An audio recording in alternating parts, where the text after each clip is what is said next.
Ma'am, excuse po. I think you Yes, forgot. Ah, nakalimutan niyo po ata i-open yung mic niyo kanina. I am very sorry. Yes, thank you. Okay, I'll just head start again.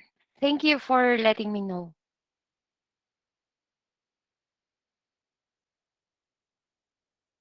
Okay, am I heard now? Yes, ma'am. Yes, Okay, ma'am. thank you. So again, good day. For our lesson for today, we'll be discussing about the functions and events. So yesterday, or the last time, we had discussed about the conditional statements or the control structures in JavaScript. We have discussed the for loops, the while loops, the do while loops, and as well as the switch statements and if else statements, and the proper syntax on how we can incorporate those in our development. So for this morning, let's start our discussion with function. So what you can see right now is the anatomy or the structure of a function. It is composed of the function name and the arguments. So multiple arguments are separated by commas. As you can see, the A and B are separated by commas. And then we also have there the code to execute, which we have here, return A plus B. And then another one is that not all functions take arguments. In the example on the other side, we have add numbers without arguments, and then we have the code to execute, which is return 2 plus 2.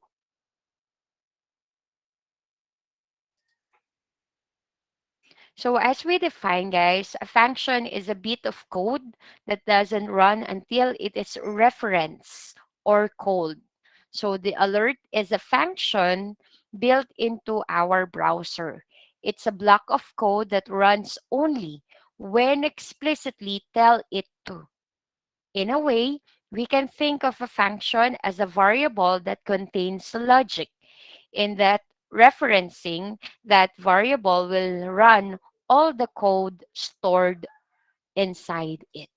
So the parentheses sometimes contain additional information used by the function called arguments.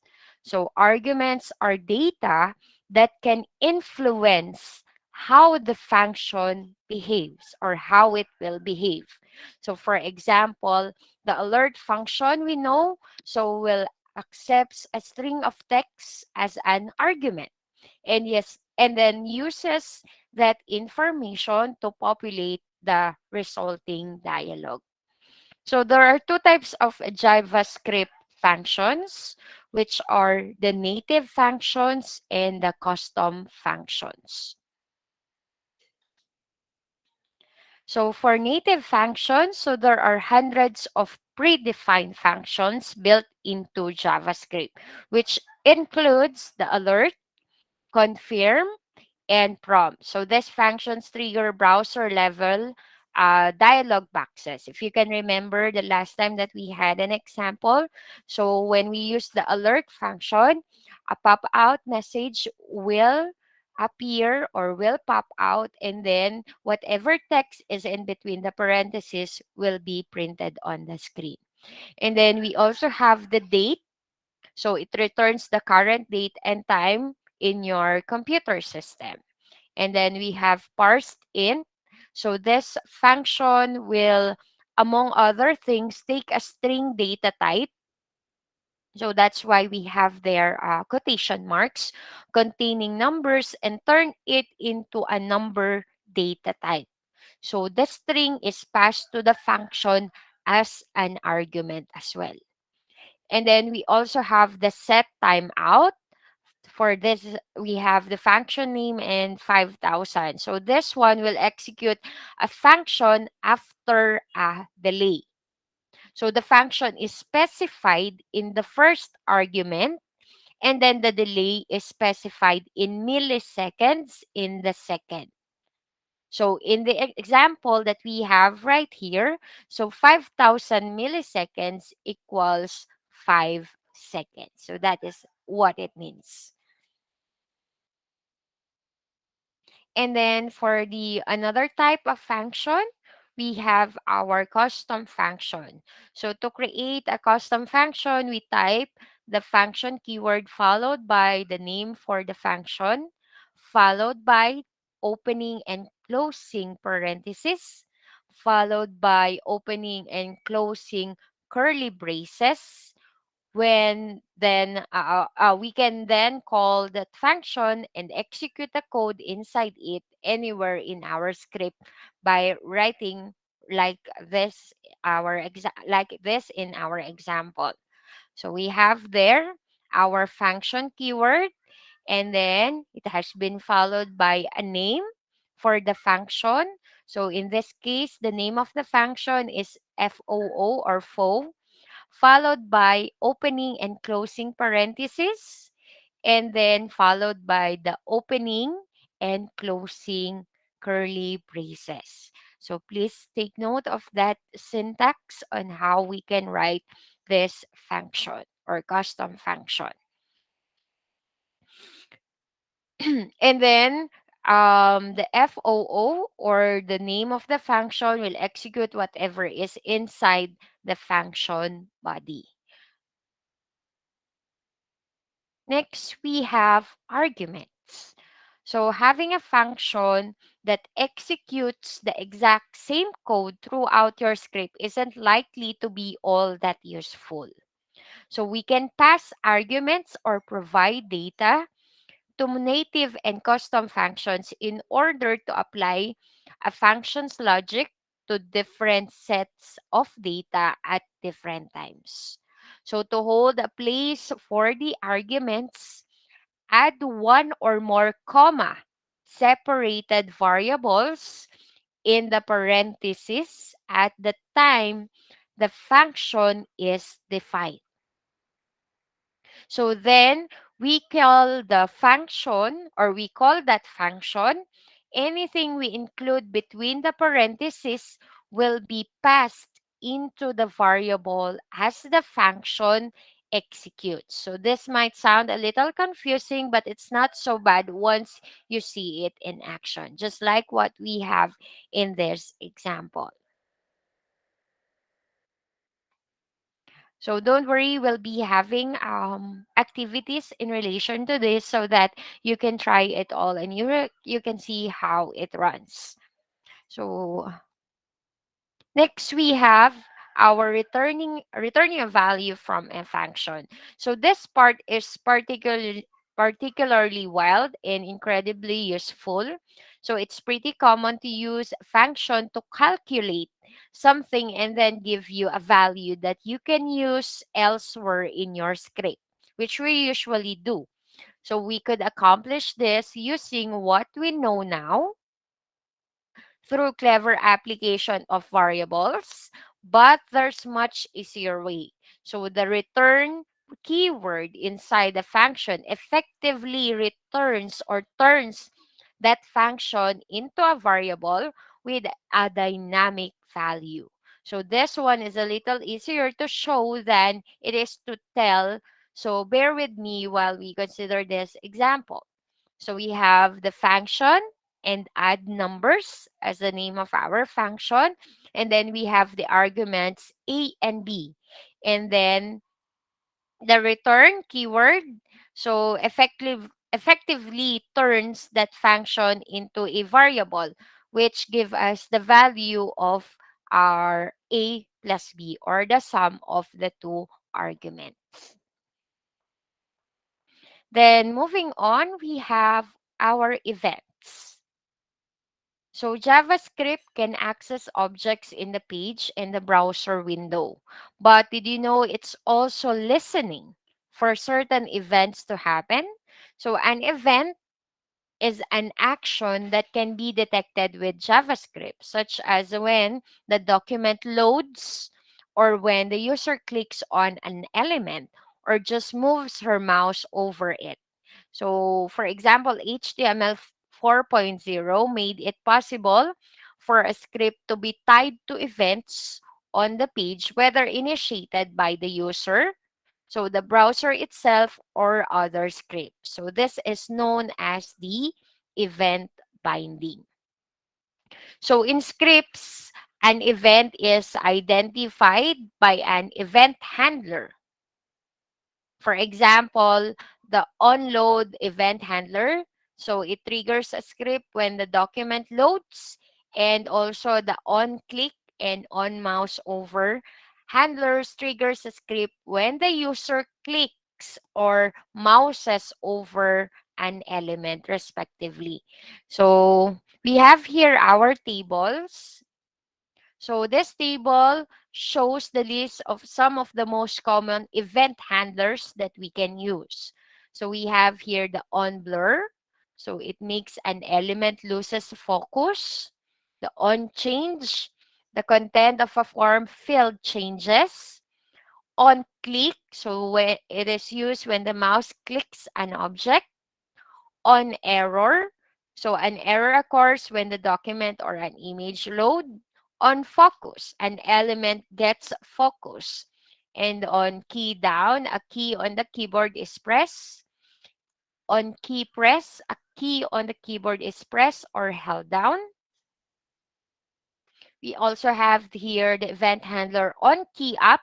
So a key on the keyboard is released. On load, so a page or an image is finished loading. On mouse done, so a mouse button is pressed by that time.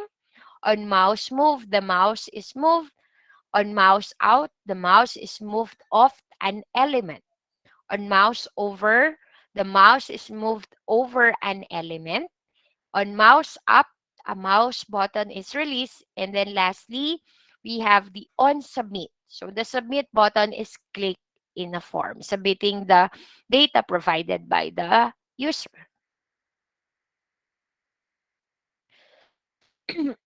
So there are three common methods for applying event handlers to items within our pages. It would include as an HTML attribute, as a method attached to the element, and using add event listener.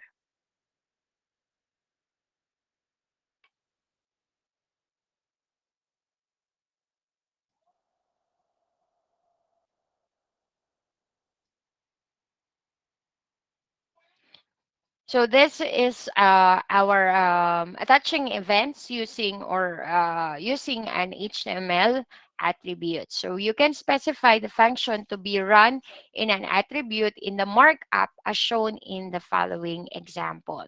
So we have here our body tags, and then inside it we have our event handler on click. So when we say on click, it happens when the mouse clicks an object in our page, and then the my function. So my function will now run when the user clicks anything within the body. So although still functional, this is an antiquated way of attaching events to elements within the page. It should be avoided for some reason. We avoid using style attributes in our markup to apply styles to individual elements. Moving on with the next method for applying event handler is as a method. So this is another somewhat dated approach to attaching events, though it does keep things strictly within our scripts. We can also attach functions using helpers already built into the JavaScript. So as you can see, we have here the window dot on click. So this example uses the window objects. Sorry. And then we have window on click and then my function. So again, my function will run when the user clicks anything within the browser window. So this approach has the benefit of both simplicity and ease of maintenance, but does not have a fairly major drawback. So we can bind only one event at a time with this method.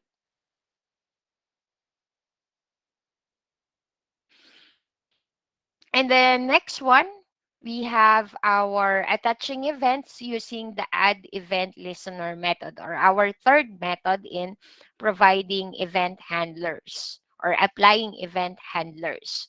So although a little more complex at first glance, so this approach allows us to keep our logic within our scripts and allows us to perform multiple bindings on a single object.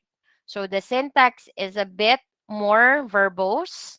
So we start by calling the add event listener. As you can see, we have there the add event listener method of the target object, and then specify the event in question and the function to be executed as two arguments.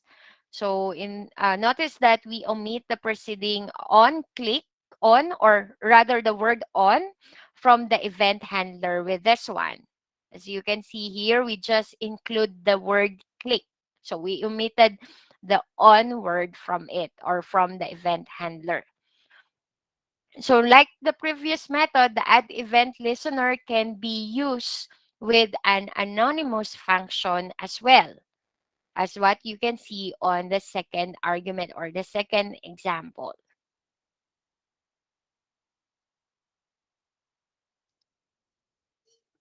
And that would be all for functions and events. So just to summarize, so function is a bit of code that doesn't run until it is referenced or called. And then we also have discussed the structure of a function. There are two types of functions, the native and the custom functions. We also have discussed the arguments and how to return a value using the return keyword. And then we also have discussed few of the properties and methods of a window that we can use, and together with its description or how it will be handled, as well as for the events. So there are, in terms of the events, rather, there are three common methods for applying event handlers. So first thing and foremost, it can be applied as an HTML attribute. Second, it can be applied as a method attached to the element. And lastly, it can be attached or it can be applied using the add event listener. And that would be all for functions and event.